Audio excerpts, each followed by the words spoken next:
இனி தோனி ஏமாற்ற முடியாது. பணம் சம்பாதிக்க இதெல்லாம் ஒரு பொழப்பா? சிஎஸ்கே தோல்விக்கு இதுதான் காரணம்.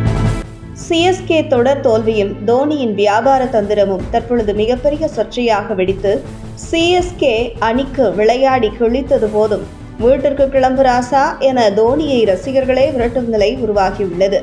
கடந்த சீசனில் சிஎஸ்கே அணி ரசிகர்களை பொறுத்தவரை அணி வெற்றி பெறுகிறதோ இல்லையோ தோனி கடைசியாக ஒரு சிக்ஸர் அடித்துவிட்டால் போதும் என தோனிக்காக சில்லறையை சிதறவிட்டனர்.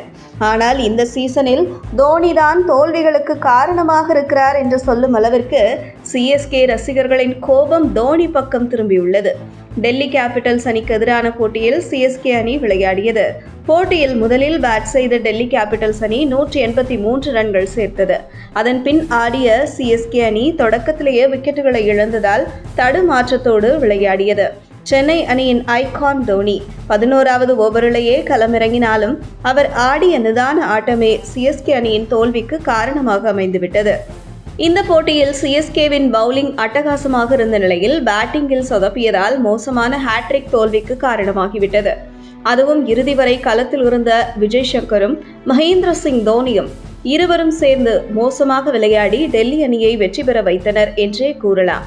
மறுபக்கம் பல போட்டிகளில் சிஎஸ்கேவை தனியாக வெற்றி பெற வைத்த தோனி டெல்லி அணிக்கு எதிரான போட்டியில் கொஞ்சம் கூட வெற்றி பெற வேண்டும் என்ற உத்வேகம் இல்லாமல் ஆடினார்.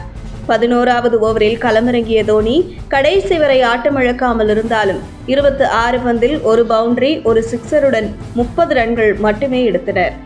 அவரது ஸ்ட்ரைக் ரேட் வெறும் 115 மட்டுமே. இதனால் சிஎஸ்கே ரசிகர்களே தோனி ஓய்வை அறிவித்துவிட்டு செல்லலாம் என்று கோபத்தில் கொந்தளித்தார்கள். தோனிக்கு காலில் சில பிரச்சனைகள் இருந்தும் டிக்கெட் விற்பனைக்காக அவரை தொடர்ந்து விளையாட வைத்து வருவதாக ஒரு குற்றச்சாட்டும் உள்ளது. அதாவது தோனி இதற்கு முன்பு சிறப்பாக விளையாடியதால் அவருக்கென ஒரு ரசிகர் பட்டாளம் உருவாகியது.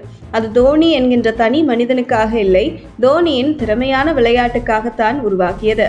ஆனால் தோனி நல்ல ஃபார்மில் இருக்கும்போதே தன்னுடைய வயது காரணமாக இனி விளையாட முடியாது என தனக்கே தெரியும் போது கௌரவமாக ஓய்வை அறிவித்திருக்க வேண்டும். குறிப்பாக அவருடைய முழங்கால் பிரச்சனை இருக்கும் பொழுது அவரால் பேட்டிங் சிறப்பாக செய்ய முடியாது என்பது அவருக்கு தெரியும். ஆனாலும் தோனி விளையாடினால் மட்டும்தான் அந்த போட்டியை ரசிகர்கள் பார்ப்பார்கள் என்பதற்காக தோனியை ஒரு ஷோகேஸ் பொம்மை போன்று வைத்து ரசிகர்களை ஏமாற்றிவிடலாம் என திட்டமிட்டு தோனியை வைத்து வியாபாரம் செய்து வருகிறது சிஎஸ்கே அணி. தனக்கு பெரும் தொகை கிடைக்கிறது என்பதற்காக தோனியும் நம்ம வந்துவிட்டு சென்றால் போதும் என நினைத்து மோசமாக விளையாடி வருவது ரசிகர்களின் உணர்வுகளை கேலி கூத்தாக மாற்றியுள்ளது மட்டுமல்லாமல் தோனியை தலையில் வைத்து கொண்டாடிய ரசிகர்கள் தற்பொழுது தோனியை கழுவி ஊத்தி வருகிறார்கள்.